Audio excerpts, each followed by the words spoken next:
So ఇప్పుడున్న సొసైటీలో socialise అవ్వడము వెరీ ఇంపార్టెంట్. ప్రతి ఒక్కరు ఈవెన్ ఏదైనా జాబ్ తెచ్చుకోవాలన్నా, జాబ్లో ఉండాలన్నా కమ్యూనికేషన్ స్కిల్స్ కానీ ర్యాపో కానీ బిల్డప్ చేయాలి. కొంతమంది పిల్లలు ఇందాక నేను అన్నట్టు సోషల్ యాంగ్జైటీకి గురవుతూ ఉంటారు. సోషలైజ్ అవ్వాలి పిల్లలు అంటే మనం వాళ్ళకి ఏం నేర్పించాలి చిన్నప్పటి నుంచి?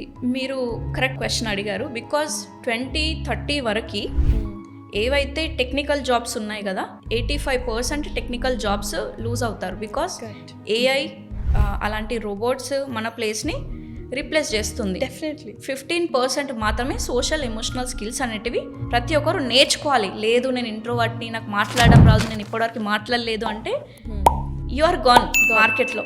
అంతే. You have to talk. Even నేనైనా సరే చిన్నప్పటి నుంచి చాలా సైలెంట్, నేను చాలా సెన్సిటివ్. ఎవరన్నా ఒక్క మాట అంటే నాకు చాలా ఏడుపు వచ్చేస్తుంది. That's what. ఎందుకంటే మన ఎన్విరాన్మెంట్, మన సరౌండింగ్స్, మన ఎసెన్షియల్ బట్టి మనం మారుతూ ఉండాలి. Correct. You don't have choice.